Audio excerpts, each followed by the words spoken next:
Vous venez de recevoir votre ceinture lombaire, eh bien, il y a de grandes chances que vous soyez rentré chez vous sans la ceinture lombaire autour de vous et donc il va falloir la porter et la remettre comme il faut. Et avant tout, ce que je vous conseille de faire, c'est de regarder votre ceinture lombaire pour ne pas tomber dans certains pièges. Alors, on s'en doute tous, mais une ceinture lombaire, elle doit être évidemment centrée par rapport à la colonne vertébrale. Cela dit, elle doit être centrée dans ce sens ou dans ce sens-là. Et oui, c'est pas aussi simple que ça parce que le sens de mise en place d'une ceinture lombaire, il n'est pas forcément intuitif. Alors la première chose à faire, c'est de prendre sa ceinture, de l'ouvrir et de regarder tous les indices disponibles qu'on peut avoir qui nous donnent vraiment le sens de mise en place. Par exemple là, sur cette ceinture, il y a une étiquette à l'intérieur. Elle est évidemment placée en haut et à l'endroit, ce qui me fait dire que c'est ce sens-là dans lequel je dois mettre ma ceinture. Par contre, parfois, l'étiquette, elle est pile poil au milieu et donc on ne sait pas dans quel sens il faut la prendre. Alors à ce moment-là, référez-vous plutôt au logo. Toutes les marques ont un logo. Quand le logo est dans le bon sens, normalement, on est à peu près tranquille. Donc une fois qu'on a fait la différence entre l'extérieur et l'intérieur, entre le dessus et le dessous, on a tendance à tout de suite mettre la ceinture. Sauf que il faut faire attention là aussi. On a des ceintures qui vont être à peu près égales en termes de longueur par rapport au centrage théorique derrière dans notre dos. Mais certaines ceintures, elles, vont avoir quelque chose qui est beaucoup plus asymétrique.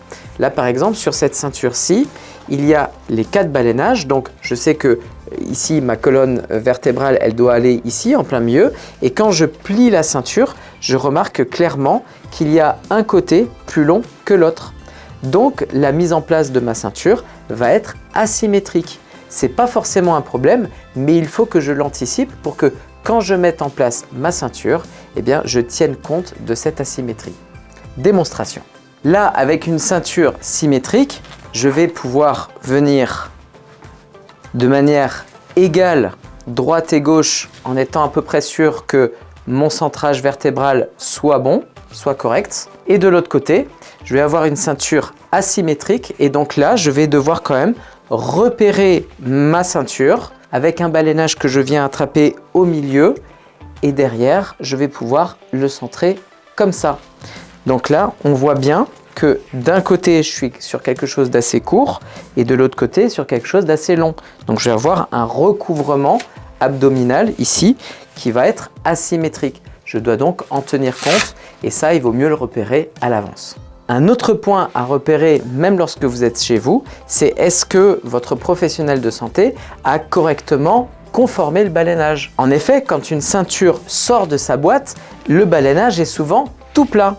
Et ce balénage tout plat va évidemment ne pas correspondre à votre cambrure au niveau lombaire. Donc, normalement, votre professionnel de santé a conformé le balénage. Si ce n'est pas le cas et si vous n'avez pas un balénage qui va correspondre correctement à votre cambrure lombaire, n'hésitez pas à retourner voir votre professionnel pour ajuster ce balénage. C'est très important, non seulement pour le confort, mais aussi pour l'efficacité. Enfin, dernier point à remarquer avant la mise en place, c'est la présence ou pas de passe-doigts. Les passe-doigts, ce sont des petits dispositifs qui permettent de passer les doigts pour pouvoir mettre la ceinture de manière beaucoup plus simple.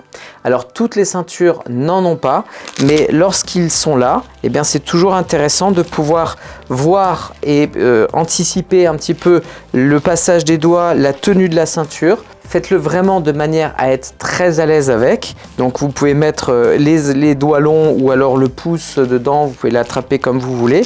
Mais on aura toujours plus de force en ayant une fermeture comme ça avec le passe-doigt plutôt qu'en attrapant le bout et de venir essayer de le serrer comme ça. Donc surtout les gens qui ont des difficultés de préhension, des choses comme ça, le passe-doigt, c'est un élément qui peut être extrêmement facilitant pour la mise en place et la mise en tension de la ceinture.